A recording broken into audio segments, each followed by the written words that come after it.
I've had some absolutely unbelievable driving experiences at XCAR, and it's been almost impossible picking a definitive one. But here are some of them that really stood out for me. First up, the 1975 Aston Martin V8. The Classic Car Club night drive is a fantastic experience, and Drew and I got to drive some dream cars over the course of an evening. Rolls-Royce Corniche, Volvo P1800S, TVR Chimera, but I'd always loved the 70s Aston Martin that looks and sounds like an American muscle car. It was the last car of the night. I'd been filming for a day straight. It was 2 a.m. and I was a hollow shell of a person. The car was leaking fumes inside, so we had to have the windows wide open. But none of that mattered when I got in, felt that almighty earthquake rumbling and crossed a completely deserted Tower Bridge, the V8 drowning out any other sound. Next up, the Rage Comet R. Being in the presence of that monster was an absolute pleasure. There was nothing it couldn't do, and it was terrifying. I mean, the noise this thing made, its 200 horsepower bike engine could rev to 11,200 RPM, and it sounded like this was all going on directly in your ear. On the road, you felt like you were in Mad Max, and surprisingly on track, this thing really came into its own for me. I've never driven a car set up for so much fun, with the most intuitive and forgiving lift-off oversteer. And that's before we even saw it jump.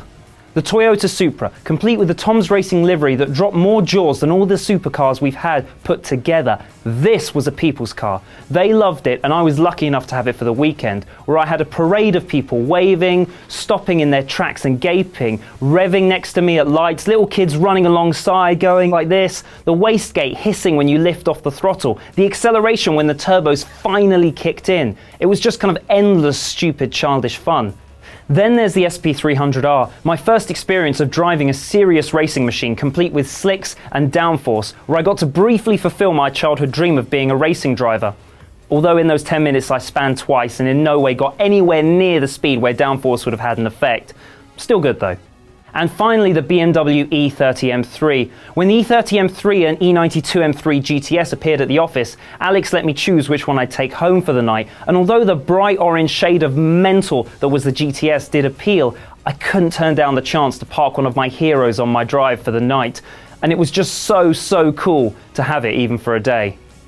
So, some great cars there, but the winner, and I have to say, this is a completely gut decision, and thinking of the cars I've driven, my brain's urging me to kind of go for something more original, but it's got to be the Caterham 7. I just can't help myself. It was the first car I ever drove for XCAR, and when I picked it up from Caterham in my first week and drove it back into central London, despite the traffic, the passion and enthusiasm, even at rush hour, people showed for the car was absolutely astounding.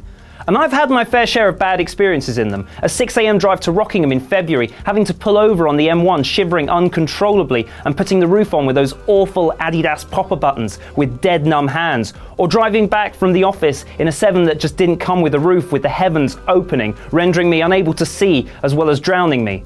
But none of that matters, because I also remember being on Cat Driver Training's Gymkhana course and the thrill of completing a lap predominantly sideways. The auto solo event that Alex and I competed in, and feeling like I was in complete tandem with the car, moving inch perfect to my tiniest input, the strongest connection I've ever felt in a car. Or even driving the London Grand Prix circuit alone at 3 a.m. and revving the engine to listen to it echo through a deserted Parliament Square. It really is a driver's car. It's so pure, and when you briefly feel, despite the illusion, that you're in complete control, nothing can top that. So that is my favorite ever experience in a car. Do you have something that can top that? Let us know in the comments below.